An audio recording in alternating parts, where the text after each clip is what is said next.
네, 마감 시황 알아봅니다. 서령용 메리츠증권 부장입니다. 설 부장님 안녕하세요. 네, 안녕하십니까. 네, 시장 어떻게 마감을 했습니까?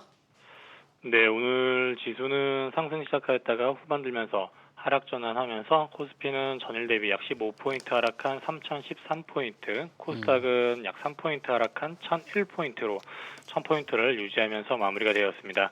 오늘 장중에 중국 쪽에서 LPR 금리에 대한 인하를 기대하고 있었지만 그 부분이 동결로 발표가 나오면서 시장에 하락을 부추기는 면이 좀 있었고요. 그런 부분들 때문에 기관 쪽에서 코스피 쪽에 2천억 원에 가까운 누적 순매도가 나왔고요. 외국인은 순탄하게 약 700억 정도 누적 순매도가 나왔습니다. 이 부분을 개인들이 2,800억 정도 누적 순매수로 받아내면서 저가 매수에 들어가는 모습을 일정 부분 보였고요. 코스닥 같은 경우도 외국인과 기관 동반 순매도가 나온 반면 개인들은 저가 매수에 들어가는 모습들을 보이면서 시장을 일정 부분 코스닥은 1,000포인트 이상에서 마무리하는 모습이 보였습니다. 네, 간밤에 뉴욕 증시는 기업 실적이 좋아서 다들 오름세로 마감을 한 거죠? 네, 맞습니다. 미국 시장은 전일 지금 5거래일째 상승 마감을 하였는데요. 지금 대부분의 지수들이 상승하면서 특히나 기업 실적들이 잘 나오면서 그 부분들이 특히 상승 모멘텀이 되었습니다. 반면에 또 한 가지 악재로는 지금 패드 총재 같은 경우가 코멘트를 하기를 코로나로 인해서 훼손되었던 고용시장의 회복이 되는 데는 아직은 조금 더 충분한 시간이 필요하다라는 부분들에 대한 악재도 있었지만은 기업 실적들의 호조와 그리고 또 한 가지로는 전일 미국 시장에 상장된 비트코인 ETF가 상승을 하면서 조금 투기 리스크원에 대한 심리를 조금 더 부각하는 모습들을 보이면서 상승 마감하게 되었습니다. 네, 국내 시장에서 눈에 띄는 종목은 어떤 게 있었나요?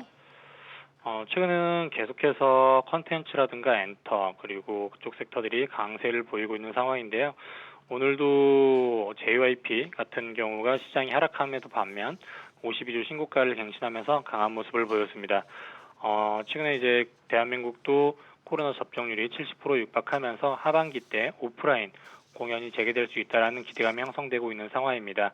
이 부분들로 인해서 기존의 온라인으로 벌어들이던 수익에 플러스 알파로 다시 하반기부터는 오프라인 공연에 대한 수익이 들어온다라면은 그 부분에 실적에 대한 업사이드가 추가적으로 생긴다라고 보고 오늘 JYP 같은 엔터주들이 강세를 보였습니다. 뿐만 아니라 YG와 SM 또한 강세를 보였고요.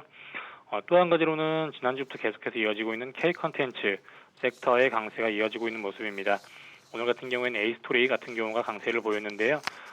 이번 주에 신작이 발표되는 지리산 같은 경우가 기대감을 품으면서 넷플릭스에 대한 유통에 대한 새로운 매체로 인해서 밸류를 계속 높이고 있는 상황입니다.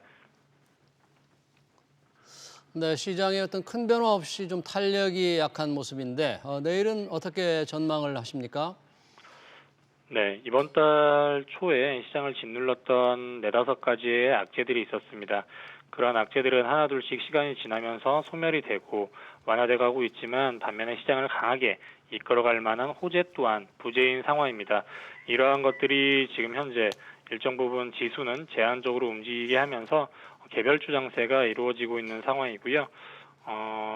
계속해서 시장은 지수 변동성은 제한적인 면에서 개별주 장세로 이루어질 것으로 나타나고 있습니다.